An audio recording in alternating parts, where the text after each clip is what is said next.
Video like जरूर कर लीजिए और ऐसे वीडियो लगातार फ्री में पाने के लिए चैनल को तुरंत सब्सक्राइब कर लीजिए और बेल आइकन को जरूर टैप कर लीजिए ताकि आगे भी सारे वीडियो आपको मिलते रहे। यूट्यूब में फॉलो करते हैं तो प्लीज ये वाला फ्री टेलीग्राम चैनल जरूर ज्वाइन कर लीजिएगा। सारे नोटिफिकेशन, सारे अपडेट यहीं पे आते हैं, ध्यान रखिए। Hello everyone, welcome you all to study for civil services. आज जो है हम लोग अगस्त महीने के पहले हफ्ते के करंट अफेयर्स को स्टार्ट करके कंप्लीट करेंगे और फिर आप ऐसे करते करते अपना सारा कंप्लीट कर सकते हैं। और एक और बात याद रखिएगा कि आप हम लोगों का एक चैनल है ओनली करंट अफेयर्स, उसको भी ज्वाइन कर सकते हो, जिसमें हम लोग डेली ही प्रीलिम्स और मेंस दोनों से जुड़ी हुई सारी चीजों को कंप्लीट करवाते हैं। तो आप चाहो तो आप डेली वीडियोस के लिए उसको फॉलो कर सकते हो। वीकली तो मैं आपको प्रोवाइड कर रही हूँ, बाकी मंथली भी आपको प्रोवाइड करवाई जा रही है। तो सारी चीजों को मिला जुला करके आपको पूरा प्रोवाइड किया जा रहा है, आप सारी चीजों को ज्वाइन कर सकते हैं। अब आते हैं आज के हमारे, आप लोगों ने अगर ये पीडीएफ लेनी है तो आप इन दिए गए नंबर्स पे कॉल करके पीडीएफ ले सकते हो। डिस्क्रिप्शन बॉक्स में भी सारी चीजें आपको मिल जाएंगी। अब आते हैं हम लोग हमारे अगस्त महीने के इंपॉर्टेंट दिनों की तरफ, जिसमें सबसे पहला दिन आता है हिरोशिमा का दिन। क्योंकि आप सभी लोग जानते हैं कि हिरोशिमा और नागासाकी के नाम से ये, चाहे जो पहली बार पढ़ रहा हो या किसी भी प्रकार से हो, आप सभी लोगों ने बहुत बार ये अक्सर सुना होगा हिरोशिमा और नागासाकी के ऊपर एक बॉम्ब का अटैक हुआ था। तो उसी प्रकार से हिरोशिमा एक दिवस मनाया जाता है, क्योंकि वो 6 अगस्त के दिन हुआ था, इसलिए उस दिन पे दिवस हो गया ये वाला। ठीक है, क्योंकि ये मनाते इसलिए कि भाई दोबारा ना हो। ये बताया जाता है कि भाई ये जो इसका विनाशकारी परिणाम आता है, जो ये हुआ था, उससे आज भी जो नस्लें पैदा हो रही है वो इस प्रकार से हो रही है कि उनमें कुछ ना कुछ खामी है। तो न्यूक्लियर वेपन कितना घातक हो सकता है, ये उसके लिए बताया जा रहा है। ठीक है भाई, बात समझ गए। सबसे पहले क्या हुआ था, हिरोशिमा पे बॉम्ब हुआ 6 अगस्त 1945 में। यूएसए ने जापान की सिटी हिरोशिमा में वर्ल्ड वॉर सेकेंड के समय ये किया था, जिसके अंदर करीब करीब 1.5 लाख लोगों की जान गई थी। और उसी के 3 दिन बाद नागासाकी जो जगह है वहां पर भी बॉम्ब फेंका गया था। और उसके बाद से ऐसा नहीं हुआ। ठीक है भाई, तो इस तरीके से आपको दिमाग में रखना है कि ये एक इस तरीके का दिन मनाया जाता है।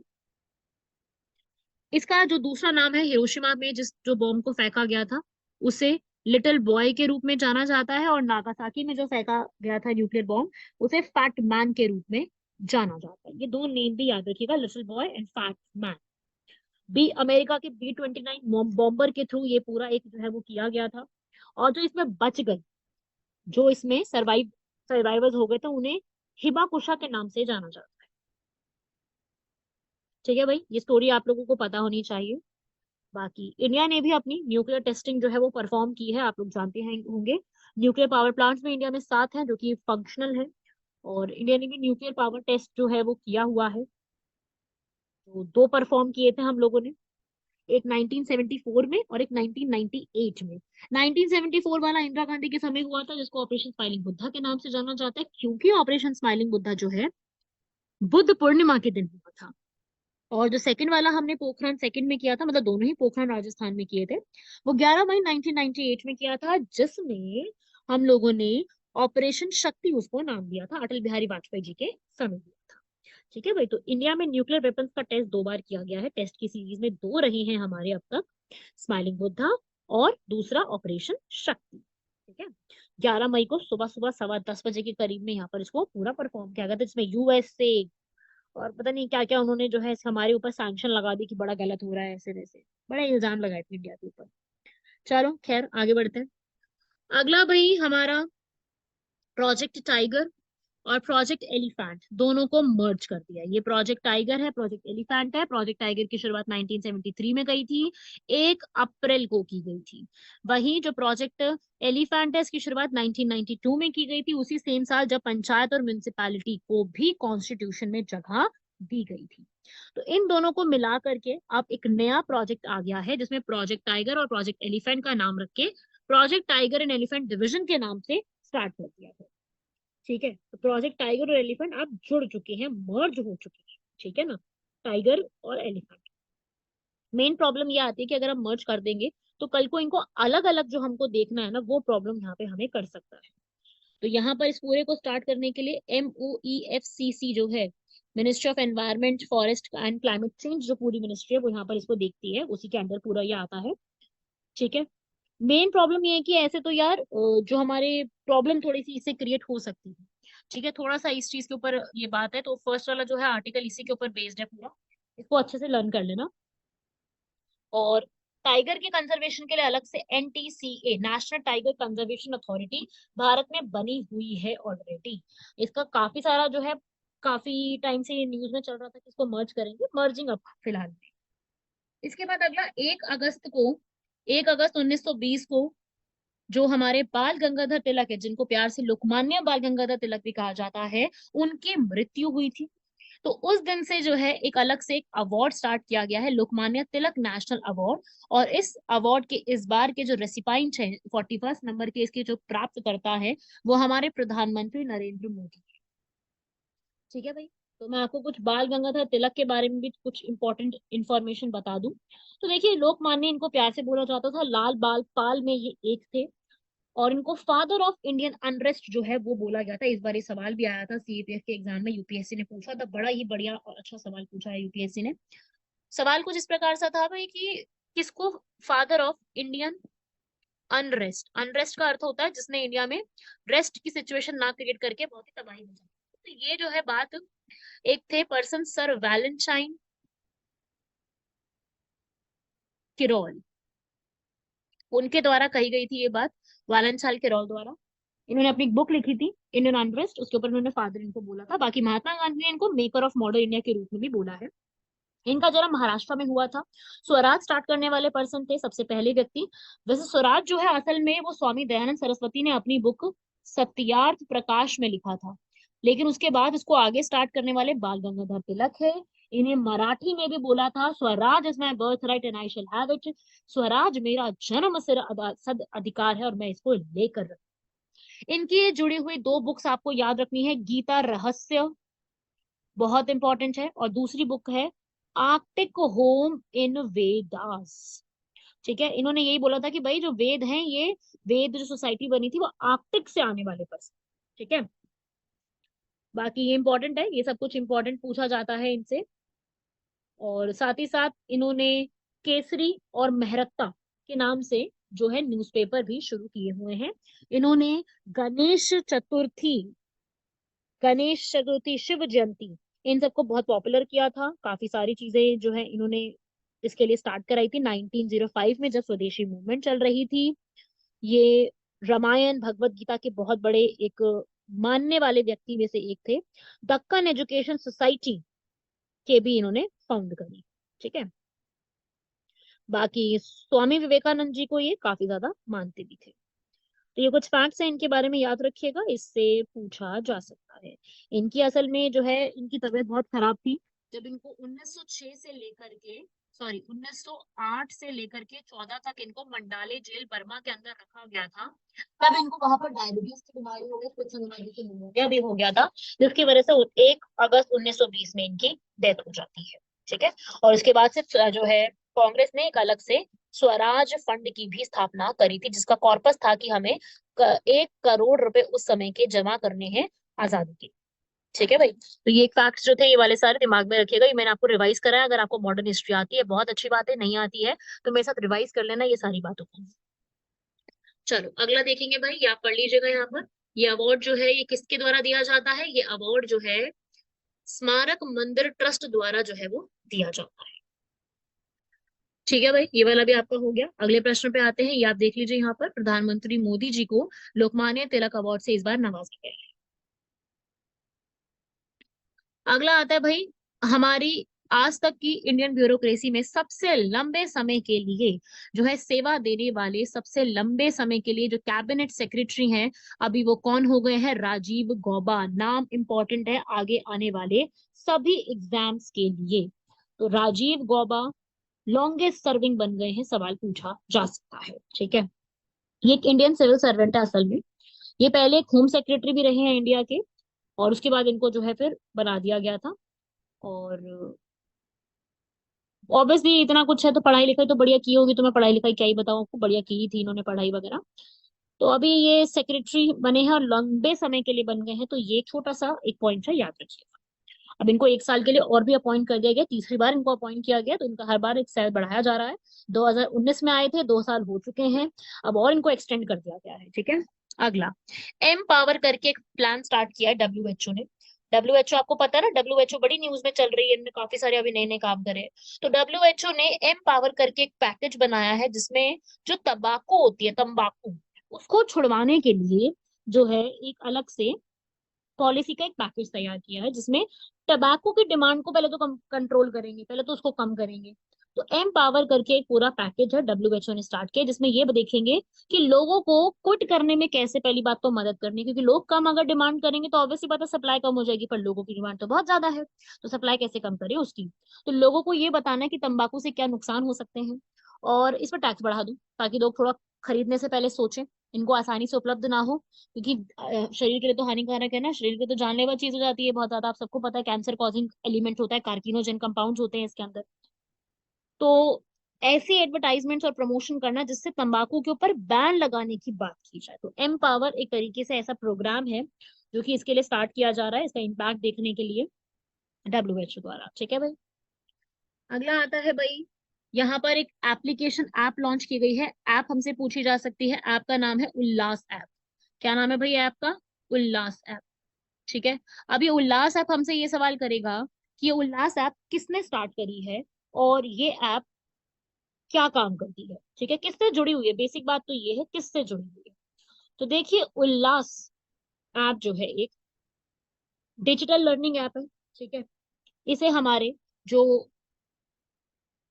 एंटरप्रेन्योरशिप होगी उससे प्रमोट करने के लिए इस ऐप को पूरा स्टार्ट किया गया है। एक्चुअली में ये बात ये है कि सबने मिलकर के स्टार्ट करी है, हमारे जो एजुकेशन मिनिस्टर हैं धर्मेंद्र प्रधान, उन्होंने भी, और एंटरप्रेन्योरशिप के जो मिनिस्टर हैं उन्होंने भी, दोनों ने मिल करके उल्लास ऐप स्टार्ट किया ताकि एंटरप्रेन्योरशिप को भी प्रमोट कर सके और डिजिटल ऑनलाइन लर्निंग को भी प्रमोट कर सके। उल्लास की फुल फॉर्म पता है क्या है? Understanding life long learning for all in society. ठीक है, ताकि आप लोग अपने हिसाब से, अपनी कन्वीनियंस पे, अपने अकॉर्डिंग जो है आप लैंग्वेज को सीख सकें और लर्निंग कर सकें। ठीक है, इसमें आप जो ऑलरेडी एनसीईआरटी का दीक्षा पोर्टल चल रहा है, दीक्षा पोर्टल है ना, जिसमें आप लोगों को टीचर्स ट्रेनिंग भी होती है और सिखाया जाता है लर्निंग का, तो दीक्षा के ऐप के थ्रू जो है आप आराम से लर्निंग जो है वो कर सकते हो। एनसीईआरटी के साथ जोड़ करके स्टार्ट किया है, तो ये आसानी से रजिस्ट्रेशन करके, सेल्फ रजिस्ट्रेशन करके, या फिर आप किसी से सीख के भी कर सकते हो।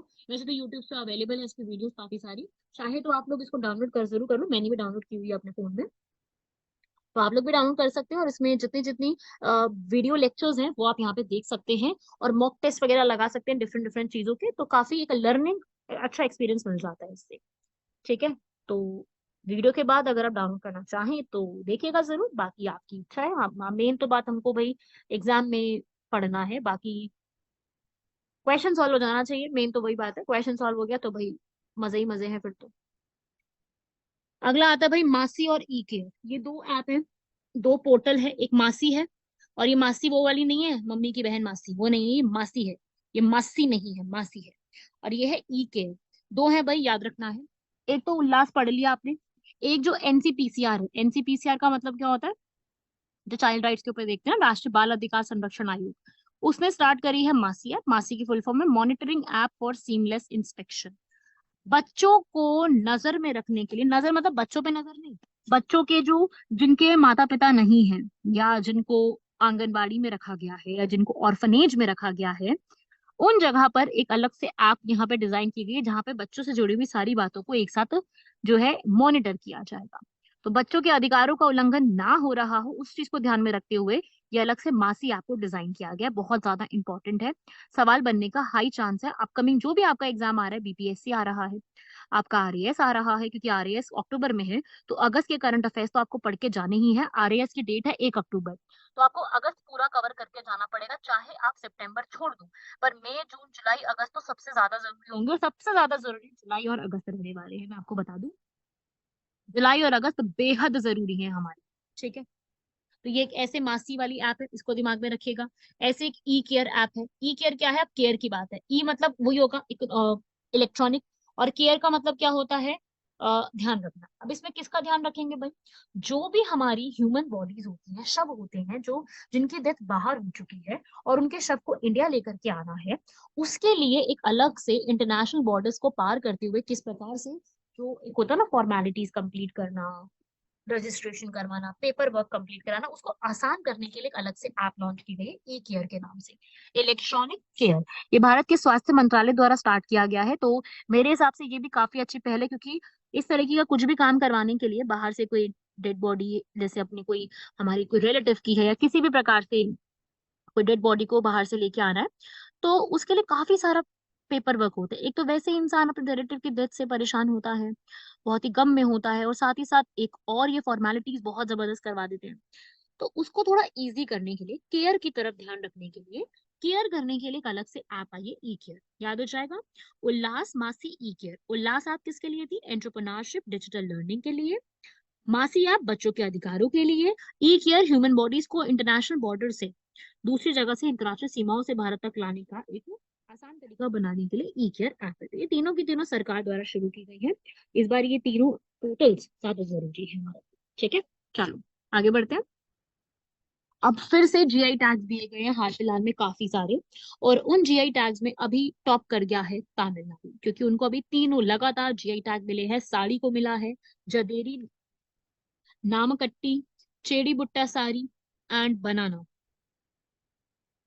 इन सबको जीआई टैग मिलने की वजह से तमिलनाडु जीआई टैग के लिस्ट में टॉप कर गया, जो कि पहले अक्सर कई बार कर्नाटका, केरल ये टॉप पे रहते थे, अब तमिलनाडु हो गया। जीआई टैग पता है ना सबको, भौगोलिक संकेतक, मैंने कई बार अपनी वीडियोस में समझाया है।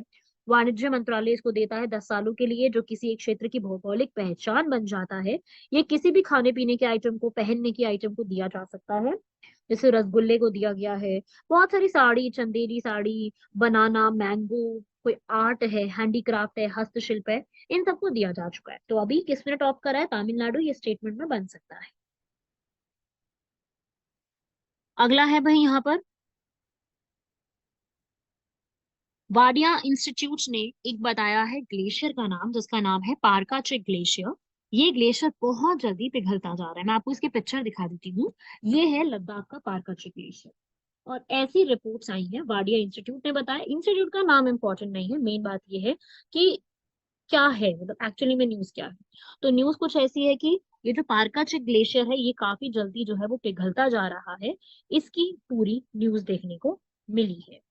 अब ये पारकाचिक ग्लेशियर लद्दाख में लोकेटेड है। पहली इंपॉर्टेंट बात, लद्दाख में कहाँ पे है? तो लद्दाख में जो कारगिल है ना, जो आप जानते हैं, कारगिल वॉर की से भी जानते हो, मैं बता देती हूँ कारगिल का मैप, अगर किसी को नहीं पता हो तो मैं आपको शॉर्ट में बता दूं। इस तरफ है हमारा जम्मू, इस तरफ है हमारा कश्मीर, इस तरफ है हमारा पीओके, जिसमें गिलगिट और बाल्टिस्तान के इलाके आते हैं। इस तरफ आता है सीओके, चाइना ऑक्युपाइड कश्मीर, जिसको अक्साई चिन भी कहा जाता है। और ये जो है ये पूरा लद्दाख है। और यहाँ पे आता है कारगिल, ये आता है सियाचिन। तो ये जो हमारा कारगिल का इलाका है, इस कारगिल में ही ये माउंटेन लोकेटेड है, ठीक है। और इसके आसपास कौन सी नदी बहती है ये पता होना चाहिए, सूरू नदी इसके आसपास बहती है, ये हमारे लिए ज्यादा इंपॉर्टेंट बात होगी। सूरू नदी याद हो जाएगा सभी लोगों को, नहीं याद होगा तो याद कर लो, क्योंकि नदियों की चीजें पूछी जाती है। और ये सूरू नदी आगे जाके किसको में मिल जाती है भाई? सिंधु नदी में, मतलब कि इंडस रिवर में जाके मिल जाती है, ठीक है, याद हो जाएगा। चलो बहुत बढ़िया बात है। अब आगे बढ़ते हैं। बाकी देखो क्वेश्चन आता है कि पारकाचिक ग्लेशियर ऊपर है या फिर कारगिल ऊपर है? तो देखो, कारगिल नीचे है, कारगिल से थोड़ा ऊपर की तरफ जाएंगे तो पारकाचिक ग्लेशियर आएगा, ठीक है। और कारगिल से ही ऊपर एक आती है सियाचिन ग्लेशियर, सियाचिन ग्लेशियर से नीचे, ये सियाचिन ग्लेशियर सबसे ऊपर है, उससे नीचे आती है नुब्रा वैली। ये सिविल सर्विसेज का क्वेश्चन है कि सियाचिन ग्लेशियर कहाँ पर है, तो ऑप्शन में नुब्रा वैली था, नुब्रा वैली के उत्तर में स्थित है, ठीक है। अब तो याद हो जाएगा, बात समझ में आ गई ना सबको? चलो, नहीं समझ आई तो दोबारा से लेक्चर जरा एक बार वापस से जाकर के सुन लो। नहीं तो क्या करो आप लोग, एक बार इसको समझने की कोशिश करो। नहीं समझ आया तो मुझे कमेंट बॉक्स में बता दो कि कोई दिक्कत ही मैम, इसके लिए आप अलग से बना दो, वो भी हो जाएगा, उसकी भी कोई दिक्कत नहीं है आपकी। पर नहीं समझ में आएगा तो मैं आपको दोबारा से बता दूंगी, इसके बारे में लिख देना कि ma'am please make a separate video on Jammu Kashmir, ठीक है, ऐसे करके लिख देना, तो मैं आपको प्रॉपरली एक और इस पे प्रॉपर समझा दूंगी विद मैप कि कहाँ कहाँ पे क्या क्या चीजें बनी हुई है, ठीक है ना, मैं आपको समझा दूंगी। चलो आगे बढ़े तब तक। ये है आपका ग्लेशियर का वो हिस्सा। अगला आता है भाई, अगला ये है कि जून 2023 में जो हमारी आईआईपी बनती है, आईआईपी में ये बताया गया है कि 8 कोर सेक्टर्स में से 7 कोर सेक्टर्स ने अच्छा परफॉर्म किया है। आईआईपी भारत के एनएसओ, नेशनल स्टैटिस्टिकल ऑफिसर्स, जो कि मॉस्पी, मॉस्पी पढ़ती हूँ मैं इसको, मॉस्पी का मतलब है ministry of statistics and programme implementation, सांख्यिकी और कार्यक्रम कार्यान्वयन मंत्रालय, इसका एक राष्ट्रीय सांख्यिकी कार्यालय है, वो इसको परफॉर्म करता है। ये इसको हर महीने निकाला जाता है, और ये हर महीने यहाँ पर किस तरीके से काम करता है, ये इसका काम, इसकी जिम्मेदारी यही होती है कि ये जो जितना भी डेटा वगैरह होता है उस डेटा को निकाल के लेके आए, और ये 8 कोर सेक्टर्स जो हैं हमारी इंडस्ट्री के, सबसे 8 इंपॉर्टेंट सेक्टर्स जो हैं उसके ऊपर ये काम पूरा तय करता है। ठीक है भाई, तो हमारी 8 कोर इंडस्ट्रीज, 8 कोर इंडस्ट्री में क्या क्या आता है, coal, crude oil, natural gas, refinery products, fertiliser, steel, cement, electricity यहाँ पर आती है। अब इसमें जो है इस बार का वेटेज कुछ इस प्रकार से देखने को मिला है, पूरे इंडिया की इकोनॉमी में उनका 40.27% का वेटेज रहता है, और अभी हाल फिलहाल में ये वेटेज है, इसको याद में रखिएगा। टॉप में किसमें आया, इससे ये पता चलता है कि भाई हमारी जीडीपी किस प्रकार से चल रही है, उसमें क्या क्या चीज लेकर के आनी चाहिए, उसको हम कैसे बेटर बना सकते हैं, तो ये सब बातें भी पता चल जाती है ना आसानी से, तो ये उसका एक फायदा होता है। ठीक है, और यही इसी का इस्तेमाल करती है रिजर्व बैंक अपनी बाकी की पॉलिसीज को डिजाइन करने में, उसमें चेंजेस लाने में आसानी हो जाती है इससे। ठीक है भाई, अगला आर्टिकल है जी हमारा, वो है एनईपी। आप जानते हैं एनईपी, उन्होंने एक अलग से यहाँ पर जेंडर इंक्लूजन फंड निकाला है। जेंडर इंक्लूजन फंड का मतलब कि हर एक जेंडर पे लागू होगा, मेल, फीमेल, ट्रांसजेंडर, उन सब पे एक अलग से पूरा का पूरा लागू किया जाएगा। एनईपी पता है, नेशनल एजुकेशन पॉलिसी, तो मैंने बताया नहीं, मुझे लगा पता ही है ना सबको, बच्चों को तो पता ही है चीज। तो एनईपी ये जो है एक स्टार्ट से लेकर के आए हैं, जिसमें ये सब लोग सबसे ज्यादा जेंडर को एक, आप कह लो कि बेटर बनाने की कोशिश करेंगे। बेटर में क्या है कि उनके लिए सही तरीके से लड़कियां हैं चाहे सबको एक समावेशी करके शिक्षा प्रदान करने की कोशिश करें, उसके लिए एक अलग से फंड है। इसमें ज्यादातर तो देखो बेसिकली ज्यादा इसके अंदर गर्ल्स जिनको नहीं मिलती एजुकेशन, या ट्रांसजेंडर जिनको एजुकेशन नहीं मिलती उसके लिए है। लेकिन शिक्षा में लैंगिक समानता होनी चाहिए, ये आप सभी लोग जानते हैं, और इसी के ऊपर बात की गई है इस पूरे के अंदर। ठीक है, लिंग समावेशन निधि के नाम से जेंडर इंक्लूजन फंड है ये वाला पूरा, जो कि स्टार्ट कर दिया गया है। और ये पूरी इंफॉर्मेशन जो है, ये जितना मैंने बताया आपको, ये सब इंपॉर्टेंट है हमारे लिए। ये लोकसभा में इसके ऊपर, जब अभी लोकसभा का सेशन बैठा हुआ उसमें भी काफी डिस्कशन हुई थी इसके ऊपर। ठीक है, याद कर लेना इस पूरे को। और अब यहाँ पर इंडिया जो है वर्ल्ड कॉफी कॉन्फ्रेंस को होल्ड करने वाला है। अभी इसकी, ऐसा नहीं है कि अभी ये हो गई है, ये होगी आगे चल के ही, लेकिन इंडिया इसको सितंबर में जो है, पहली बार ऐसा होगा कि इवेंट एशिया में हो रहा है। और एशिया में कहाँ हो रहा है, इंडिया में। इंडिया में कहाँ हो रहा है, कर्नाटका में। कर्नाटका में कहा, बेंगलुरु में, क्योंकि वहां पे सबसे ज्यादा कॉफी का प्रोडक्शन होता है। ठीक है, तो यहाँ पर जो हमारा इंटरनेशनल कॉफी ऑर्गेनाइजेशन और भारत का कॉफी बोर्ड है, क्योंकि कॉफी बोर्ड के हेडक्वार्टर्स भी बेंगलोर में है, और भारत के सबसे ज्यादा 2/3 की जो कॉफी की प्रोडक्शन होती है वो कर्नाटका में की जाती है।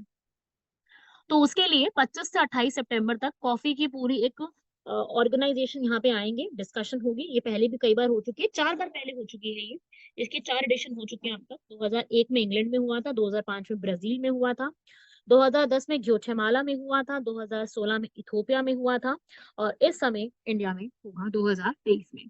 कॉफी बोर्ड ऑफ इंडिया जिसके हेडक्वार्टर्स बैंगलोर में बने हुए हैं, इसके हेड हैं सीजी जगदीश, उनके कार्यकाल के दौरान इसको पूरा परफॉर्म किया जाएगा।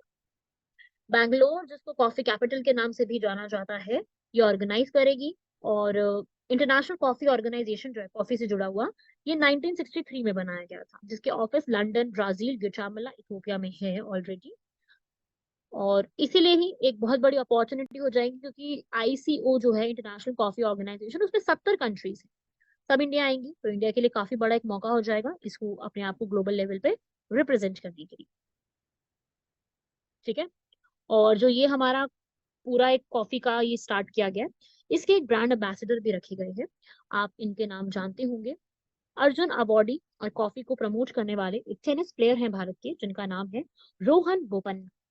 आप जो लोग एथलीट्स को यहाँ पर जानते हैं या उनके बारे में कभी पढ़ा है उन्होंने, तो वो इनका नाम जरूर जानते होंगे, रोहन बोपन्ना के बारे में। ये एक प्रोफेशनल टेनिस प्लेयर है और काफी एक फेमस पर्सनालिटी के रूप में है ये। जिनको नहीं पता इनके बारे में, उनसे मैं यही कहूंगी कि एक बार जाकर के विकिपीडिया में इनके बारे में जरूर सर्च करिएगा। तो उनको यहाँ पर कॉफी बोर्ड ने इस पूरे के पूरे कॉन्फ्रेंस का ब्रांड एम्बेसडर के रूप में नियुक्त किया है। ठीक है। ये भी क्वेश्चन आ सकते हैं कि इसमें एक स्टेटमेंट की फॉर्म में आ सकता है या करंट अफेयर में डायरेक्टली पूछा जा सकता है कि इनके लिए किस मतलब इनको जो है पूरे के लिए किसको नियुक्त यहाँ पर किया गया है। तो ऐसा सवाल भी बन सकता है। ठीक है। आज का लास्ट हमारा आर्टिकल है कि किसने डल लेक सब जानते हैं कहाँ पे है, श्रीनगर कश्मीर में। वहां पे अमेजोन ने अपना पहला फ्लोटिंग स्टोर, तैरता हुआ, क्योंकि लेक के ऊपर तो देखो तैरता हुआ ही मिलेगा ना फ्लोटिंग स्टोर, तो फ्लोटिंग स्टोर यहाँ पर अमेजोन ने अपना खोला है। तो ये आपसे एक सवाल सीधा सीधा बन सकता है। अभी ओपन नहीं हुआ है, मतलब लॉन्च हो गया है काफी हद तक, उसे फ्लोटिंग कहा जा सकता है। जैसे कि आपको पता है आप सभी लोगों को कि मणिपुर जो है, मणिपुर में एक नेशनल पार्क है जिसका नाम है केबुल लामजाओ नेशनल पार्क। ये Keibul Lamjao national park Loktak lake पर बना हुआ है। ये लोकटक लेक के ऊपर केबुल लामजाओ नेशनल पार्क, ठीक है ना। ये भी तैरता हुआ है। ये भारत का इकलौता तैरता हुआ नेशनल पार्क, राष्ट्रीय उद्यान है। उसी प्रकार से इकलौता तैरता हुआ अमेजोन का स्टोर जो खोला गया, जिसमें अमेजोन की चीजें सारी आपको मिलेंगी, जुलाई 27 को ओपन अप हो गया डल लेक में, पहला है ऐसा। और ये स्टोर का जो पूरा एक वो ना टैग लाइन वो ऐसी है, आई हैव स्पेस के नाम से उन्होंने स्टार्ट करा है। ठीक है। तो जहां पर ये स्टोर है, जिसमें अगर कोई दूर दराज के इलाके के लोग भी अगर कोई डिलीवरी का ऑर्डर देते हैं तो वहां से ये पहुंचाया जा सकता है। और ये काफी बड़े लेवल पे इसको ओपन अप किया गया है। ठीक है। तो ये आपको याद रखना है, इंपॉर्टेंट है। आप इसकी पिक्चर्स जाके गूगल पे जरूर देख सकते हैं। ठीक है ना। चलो, यहाँ तक कंप्लीट करिएगा ये सारे फैक्ट्स को। बाकी मिलते हैं आप लोगों से अगस्त के दूसरे हफ्ते के साथ। आपको ये लेक्चर कैसा लगा मुझे कमेंट बॉक्स में जरूर बताइएगा, ताकि और इसी तरीके से लेक्चर बनाने की जो एक मोटिवेशन होती है वो मिल सके। जितने ज्यादा कमेंट होते हैं उतना ज्यादा लेक्चर्स को और ज्यादा बनाने में एक हेल्प मिल जाती है। तो आप लोगों ने कुछ नहीं करना है, थैंक यू मैसेज ही लिख दो कमेंट बॉक्स में, या आप चाहो तो थोड़ा सा लिख सकते हो कि यहाँ पर हमें अच्छा लगा या कैसे लगा, जैसे भी आपको पसंद आया जरूर लिखिए। I would really appreciate that. बाकी मिलते हैं आप सभी लोगों से अगले लेक्चर में। तब तक के लिए धन्यवाद, शुक्रिया, जय हिंद।